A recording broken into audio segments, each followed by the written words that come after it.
Harihara Veeramallu pre release ముందు జరిగే ఫంక్షన్కి ఇక్కడికి విచ్చేసిన మీకు, తెలుగు సినిమాని ఆదరించే ఇష్టపడే ప్రతి ఒక్కరికి, టీవీల్లో వీక్షిస్తున్న ప్రతి ఒక్కరికి కూడా మన శిల్పకళా వేదిక నుంచి వారందరికీ నా హృదయపూర్వక నమస్కారాలు. చాలా క్లిష్టమైన పరిస్థితుల్లో ఫంక్షన్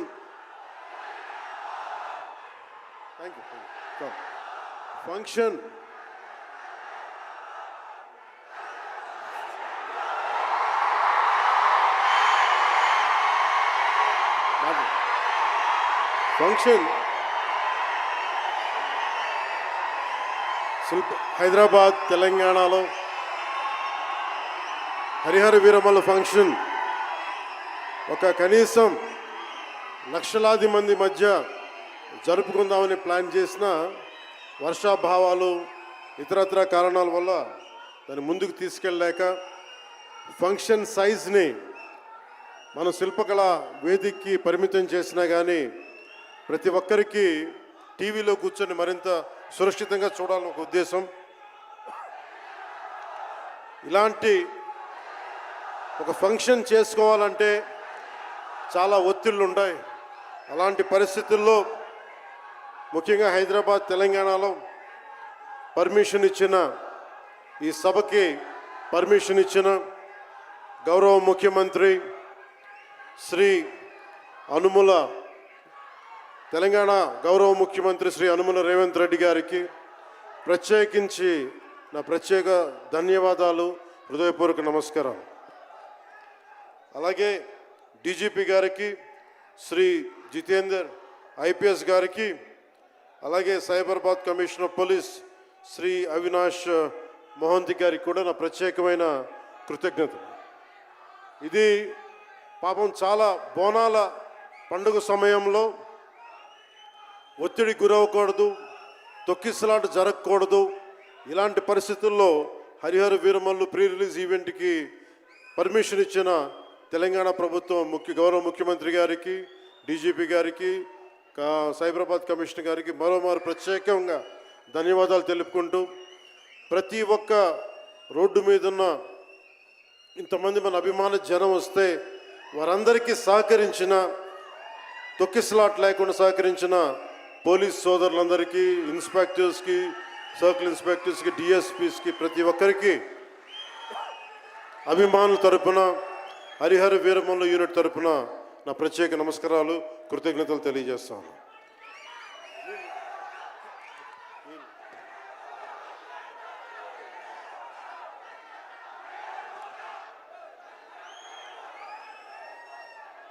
అలాగే తెలంగాణ సినిమాటోగ్రాఫర్ శాఖ మంత్రి శ్రీ కోమటిరెడ్డి వెంకటరెడ్డి గారు రావాల్సి ఉండింది, కానీ ఆయన మనకి సీఎం గారు రివ్యూ మీటింగ్లో వల్ల రాలేకపోయారు.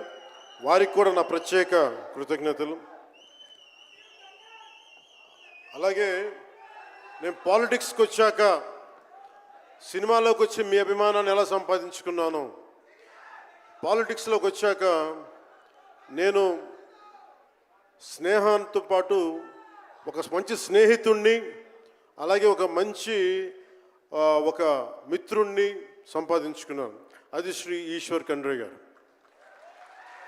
And I found a great friend and a great brother in him.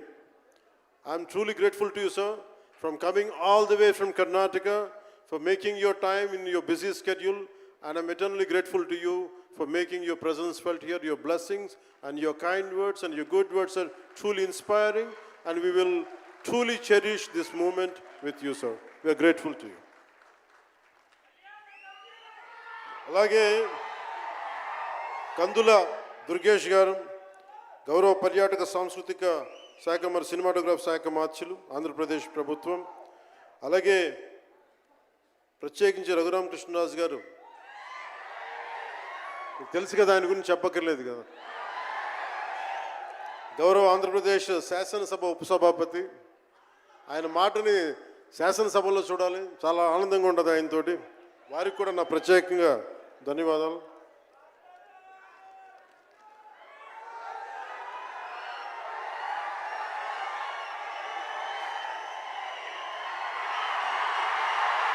సరిగ్గా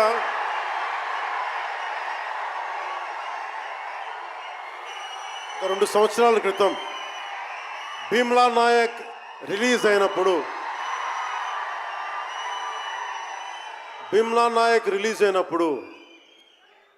అందరి సినిమాలు 100లో ఉంటే పవన్ కళ్యాణ్ సినిమాలు 10 రూపాయలు 15 రూపాయలు చేశారు.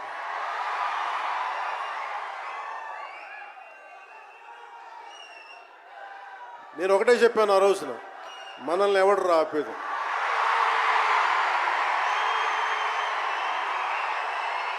This is not about money. This is not about finance. This is not about records. This is about damn guts. This is about damn courage. This is about damn tenacity. We are here. We will stand by. We will serve justice.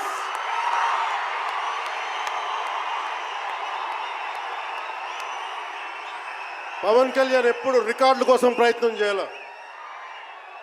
Reluctant actor. మా బ్రహ్మానందం గారు చెప్పినట్టుగా నేనేం కోరుకోలే, నేను ఒక actor అవ్వాలని కోరుకోలే, సగటు మనిషిగా బతుకుదామన్న ఒక్క ఆలోచన తప్ప నాలో ఏం లేదు. అలాంటిది నేను పొద్దున ప్రెస్ మీట్లో రత్నం గారి గురించి మాట్లాడాను, ఇప్పుడు మీకోసమే మాట్లాడతాను, నా అభిమానుల కోసం. ఈరోజు నేను ఇక్కడ నిల్చున్నాను, పడి లేచాను, పడుతూనే ఉన్నాను, లేస్తూనే ఉన్నాను. దానికి కారణం ఒకరే, మీరే. పడిపోయినా, కింద పడ్డా, లేచినా, ఉన్నా, అన్నా నీ వెంట మేము ఉన్నామని. నా దగ్గర ఏమన్నా ఆయుధాలు ఉంటాయా? నా దగ్గర ఏమన్నా గుండాలు ఉంటారా? నా దగ్గర ఎవరు లేరు, గుండెల్లో ఉండే మీరు తప్ప.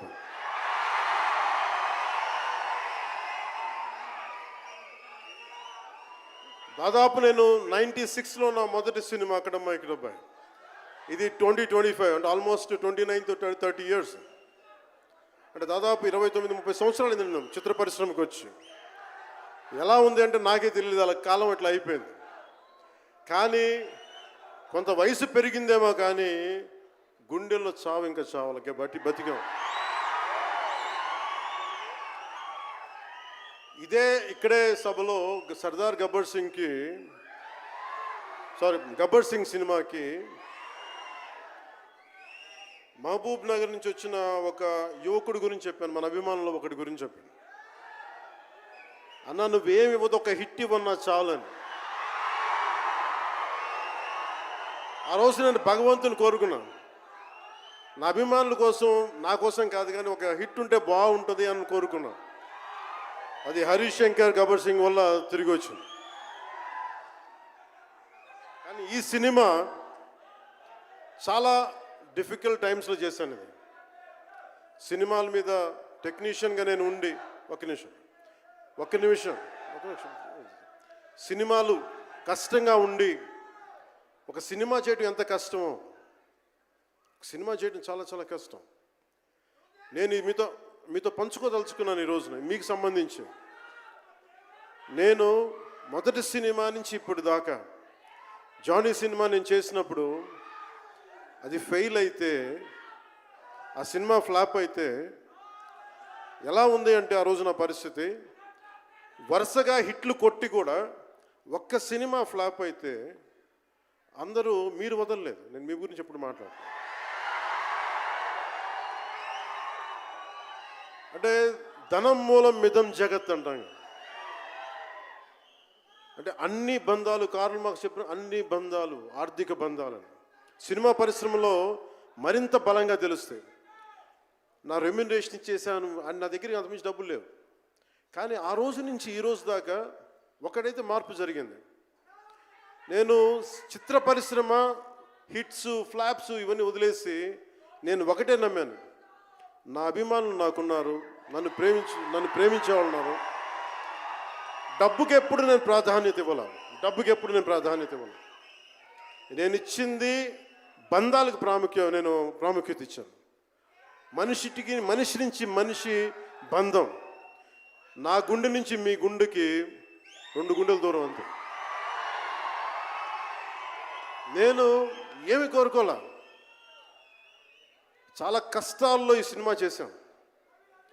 పేరుంది, ప్రధానమంత్రి గారి దగ్గర నుంచి అందరు తెలుసు. కానీ దానివల్ల డబ్బులు రావు. మనకి డబ్బులు వచ్చే సినిమానే రావాలి.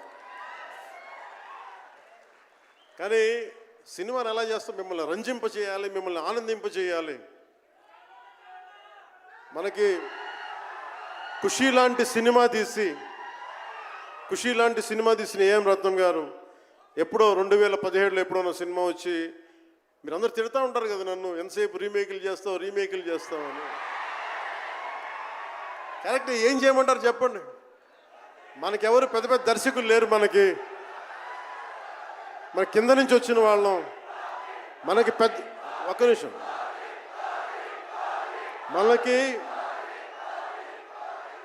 మన సినిమాలని చెప్తున్నా, ఓజీ సంతోషం, ఇది వీరా మీకు ఈ సినిమా గురించి చెప్తాను. మీకు అంటే మనకి దర్శకులు ఎవరు లేరు. నన్ను అందరూ కూడా ఈ రీమేక్ చేస్తే వీడితో పని అయిపోతే డబ్బులు వస్తాయి, వీడికి రీమేక్ చేస్తే డబ్బులు వస్తాయి. మధ్యలో నేను చేసిన పాపం వల్ల ఒక ఫ్లాప్ తీసాను అంతే. ఆ ఫ్లాప్ తర్వాత నా గ్రిప్ రాలే మళ్ళీ ఫిల్మ్ ఇండస్ట్రీలో. మళ్ళీ నాకు నిలబడింది ఒక త్రివిక్రమ్ శ్రీనివాస్ నిలబడ్డాడు నా కోసం. ఆయన ఎవరో కూడా తెలియదు నాకు. ఎవరన్నా సక్సెస్లో వెతుక్కొని వస్తారు, అపజయాల్లో వెతుక్కొని వచ్చిన నా మిత్రుడు, ఆత్మ బంధువు త్రివిక్రమ్ శ్రీనివాస్ వచ్చి అప్పుడు జలసా తీశారు.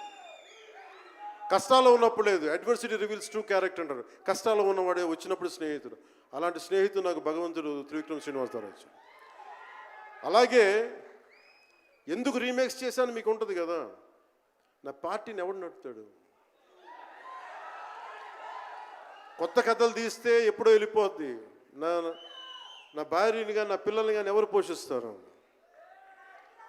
నేనే పోషించుకోవాలి, దానికి డబ్బులు కావాలి, పార్టీ నడపాలి. వీటన్నిటికీ రీమేక్ అనేది నాకు కొంచెం ఈజీ దారైంది. సొంత సినిమాలు కొత్త సినిమాలు చేయలేక కాదు, వేరే దారి లేక. నాకు దేశం పిచ్చి, సమాజ బాధ్యత పిచ్చి, సినిమా మీద ఉన్న కరెక్టే. నేనంటే మీకు పిచ్చి. అలాంటి నేను ఒక మంచి సినిమా రావాలని కోరుకుంటే అది ఏఎం రత్నం గారి ద్వారా వచ్చింది. కోరుకున్నాడు ఆయన, నీతోటి ఒక బలమైన సినిమా తీయాలని. ఏదో ఆయన కూడా ముందు రీమేక్ వచ్చారు, అవి అటు ఇటు తిరిగి యాక్చువల్గా క్రిష్ గారి వల్ల ఈ సినిమా వచ్చింది. ముందు జాగర్లమూడి క్రిష్ గారికి మనందరం ముందుగా కరతాళ ధ్వనుల ద్వారా చాలా బలంగా తెలియజేయాలి. ఆయన ఒరిజినల్ ఫౌండేషనల్ వర్క్ మీద ఇది ముందు. వ్యక్తిగత కారణాలు, కొన్ని ప్రొఫెషనల్ రీజన్స్ వల్ల మధ్యలో ఆయన వెళ్ళిపోవాల్సి వచ్చింది. ఈ సినిమాకి 2 కరోనా వచ్చినాయి, 2 కరోనా వేవ్స్ కొట్టినాయి. దాని మధ్యలో నలిగిపోయింది సినిమా.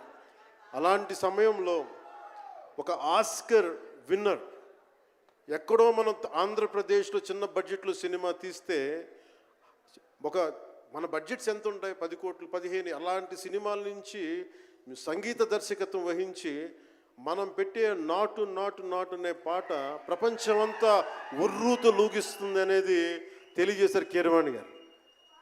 అలాంటి కీరవాణి గారు నేను ఈ సినిమాని ఎన్నిసార్లు చేసే పరిస్థితుల్లో నిజంగా ప్రతిసారి నాకు నిరుత్సాహం ఉండేది. నాకు తెలుస్తూ ఉంటుంది కదా, నిస్పృహ వచ్చినప్పుడల్లా ఆయన ఏదో ఒక ట్రైలర్ రిలీజ్ అయ్యేది, ఆయన మ్యూజిక్ చూస్తే మళ్ళీ ఒక ఉత్సాహం వచ్చేది, ఒక ప్రాణవాయువు నింపేది. సార్ ఈ సినిమాకి ఈ రోజున ఇంత బలంగా ఆత్మవిశ్వాసంతో ఉన్నామంటే you are the hero sir. You are the true hero, sir, for us. Without Keeravaniji's music, this is not Harihar Veeramal. ఈరోజు హరిహర వీరమల్లు బలంగా ఉంది అంటే it's only the dedication and the kind of effort he has put into the film is truly commendable and truly admirable sir. We are truly grateful to you sir. మధ్యలో వారి నాన్నగారిని కోల్పోయి ఆ సమయంలో కూడా మనస్ఫూర్తిగా ఆయనకి ఆ బ్యాక్గ్రౌండ్ స్కోర్ ఇచ్చినందుకు, సొంత తండ్రిని కోల్పోయి కూడా ఇచ్చినందుకు మరోమారు వారికి ప్రత్యేకంగా కీరవాణి గారి టీంకి, కీరవాణి గారి గాయకులకి, వారి రికార్డింగ్ టీంకి, వారి ఇంజనీరింగ్ డిపార్ట్మెంట్కి, ప్రతి ఒక్కరికి నా హృదయపూర్వక ధన్యవాదాలు.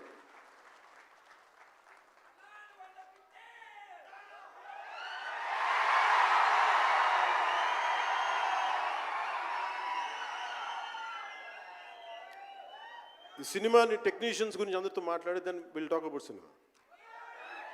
జ్యోతి కృష్ణ నాకు ఖుషీ టైం నుంచి లండన్లో చదువుకొని వచ్చాడు, film making course as a director. ఆయన సినిమాని చాలా బాగా హ్యాండిల్ చేశారు. ఎలా ఈ పరిస్థితులు ఎవరు చేయగలరు అనుకుంటా ఆయన స్టెప్ ఇన్ అయ్యి ఒక తండ్రికున్న విజన్కి కొడుకు సారథ్యం వహించి తండ్రి కొడుకుల తాలూకు ఇది ఎఫర్ట్ ఈ సినిమా ఇది. సో మనస్ఫూర్తిగా జ్యోతికృష్ణ గారికి, రత్నం గారికి మరోమారు నా ధన్యవాదాలు చెప్తా ఉన్నాను. అలాగే ఈ సినిమాని ప్రారంభించినప్పుడు జ్ఞానశేఖర్ గారు కెమెరామెన్, ఆయనకి నా మనస్ఫూర్తిగా కృతజ్ఞతలు. అసలు ఈ సినిమాని ఇంత రికార్డ్ బ్రేకింగ్ స్థాయిలో మీ అందరికీ తెలుసు కదా, మీరు అంతసేపు ఓజీ అంటారు. నా సినిమానే ఓజీ బయట వాళ్ళ సినిమా కాదు కదా, మన సినిమానే కదా. కానీ హరిహర వీరమల్లుకి ప్రాణం పెట్టిన ఇంకొక వ్యక్తి ఉన్నారు, ఆయన మనోజ్ పరమహంస. అంటే నాకు టైము నేను రోజు చెప్పాను 2 గంటలు ఇస్తానని చెప్పాను. నేను అడ్మినిస్ట్రేటివ్ నా దగ్గర ఉంది, ఈశ్వర్ ఖండ్రే గారిలాగా నేను కూడా ఫారెస్ట్ మినిస్టర్, దాంతోపాటు పంచాయతీ రాజు ఉంది. వీటన్నిటి మధ్యలో నేను ఇవ్వగలిగేది 7 నుంచి 9 2 గంటలు ఇస్తాను. మీకు ఏం చేస్తుంటారో చేసుకోండి.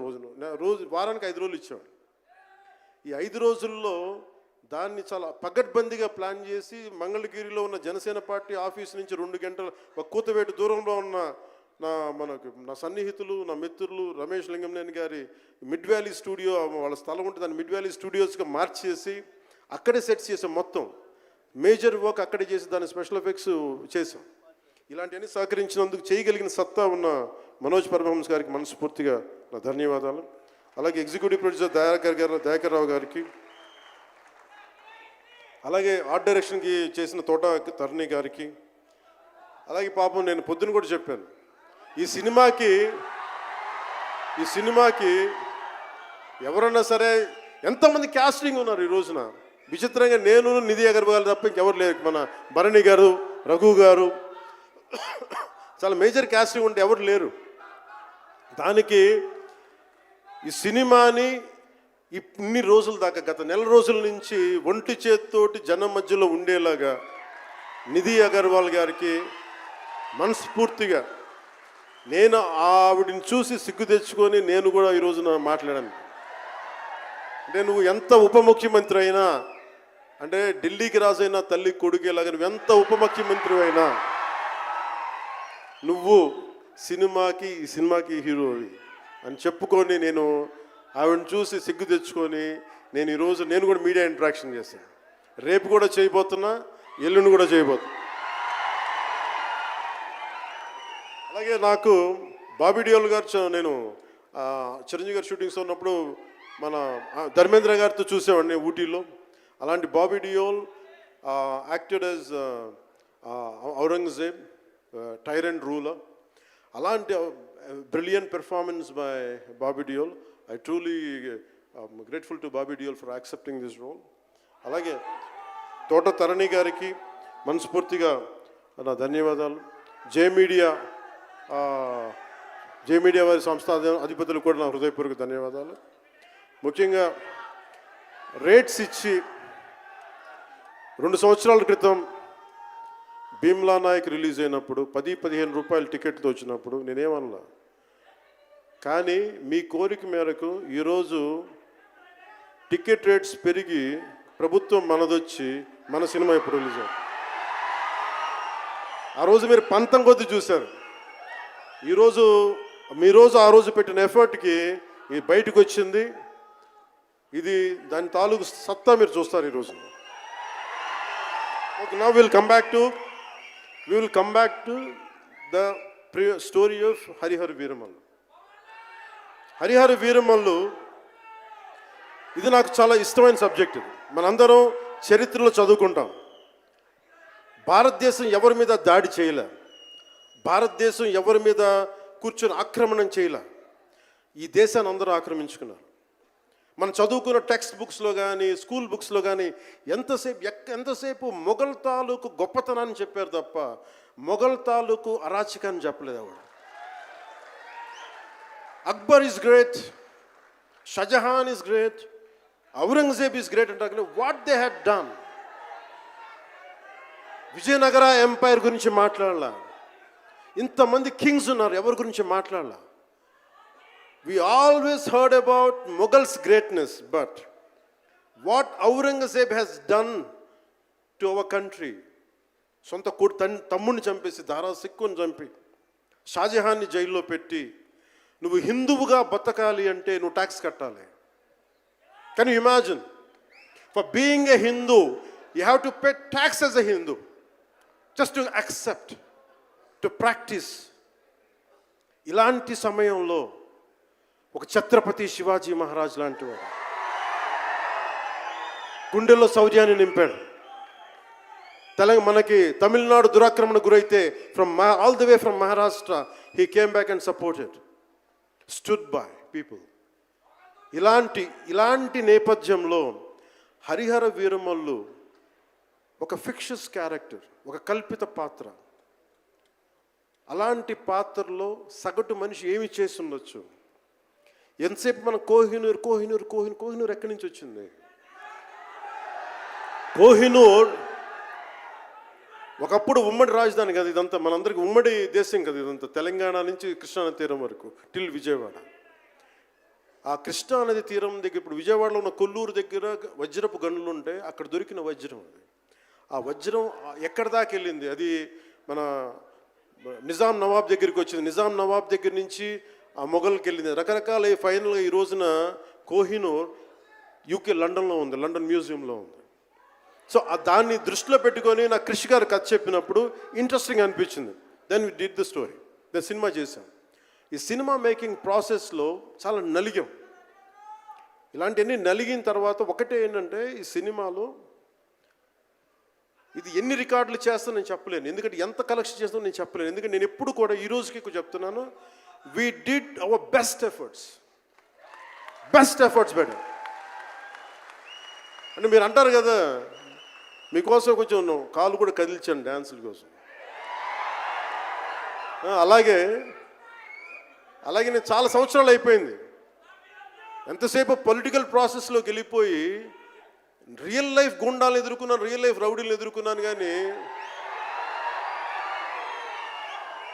సినిమాటిక్గా చెయ్యాలి అంటే ఎగిరి కొట్టడాలు ఇవన్నీ చేయడానికి నేను మళ్ళీ మార్షల్ ఆర్ట్స్ మళ్ళీ నేను చిన్నప్పుడు 20s ఉన్నప్పుడు ఎలా చేయాలో మళ్ళీ ఒక 1 month 2 months మళ్ళీ బ్రషప్ చేసి ఒక ఎస్క్రీమా కానీ జీత్ కండో కానీ అలాగే ఇషున్రియు కరాటే కానీ తర్వాత నేను నేర్చుకున్న మ్యాక్సిమం ఊషు కానీ ఎనీ సెల్ఫ్ డిఫెన్స్ టెక్నిక్స్ అన్నీ కూడా క్రోడీకరించి ఒక క్రమబద్ధీకరించి ఈ 18-minute క్లైమాక్స్ పార్ట్ నేను కొరియోగ్రాఫ్ చేశాను. దీన్ని అంటే అది దేనికి అంటే నీ ధర్మానికి నువ్వు ట్యాక్స్ కట్టాలి అంటే అది ఎదురు తిరిగే పరిస్థితి. That is the climax. ఇది ఏంటంటే ఇది ఆ టైంలో సగటు భారతీయుడు నలిగింది, దాన్ని ఈ సినిమా రిఫ్లెక్ట్ చేస్తుంది. మిగతా కథ అంతా ఉంటుంది కానీ అంటే ఇది మీరు ఎందుకంటే ఇది దెర్ ఇస్ నో సీక్రెసీ అన్నట్టు, ఇది సస్పెన్స్ సినిమా కాదు. బట్ వాట్ యూ హ్యావ్, మీరు సినిమా లోపలికి వెళ్ళినప్పుడు మీరు ఏమి చూడబోతున్నారు, ఏమి ఆశించబోతున్నారు అని చెప్పడానికి ఇదంతా చెప్తున్నాను. ఎందుకంటే నాకు అమ్మడం తెలియదు, నా సినిమా ఇన్ని 100 కోట్లు చేస్తున్నా తెలియదు. ఎందుకంటే 10-15 రూపాయలతో కూడా సినిమాలు ఆడినాయి, మనం 10-15 రూపాయలతో కూడా సినిమాలు డబ్బులు చేసినాయి. ఫ్లాపుల్లో పెరిగామంటాను, నేను ఇప్పుడు సక్సెస్లో పెరగల. సో మీరు కోరుకున్న సక్సెస్ భవిష్యత్తులో రావాలని మీరు ఎలా ఆశిస్తున్నారో నేను కూడా అలాగే ఆశిస్తున్నాను. జరుగుద్దా లేదా అన్నది ఆ పెరుమాళ్ళకి ఎరుక, అది భగవంతుడు చెప్పాలి, మన చేతిలో లేదు.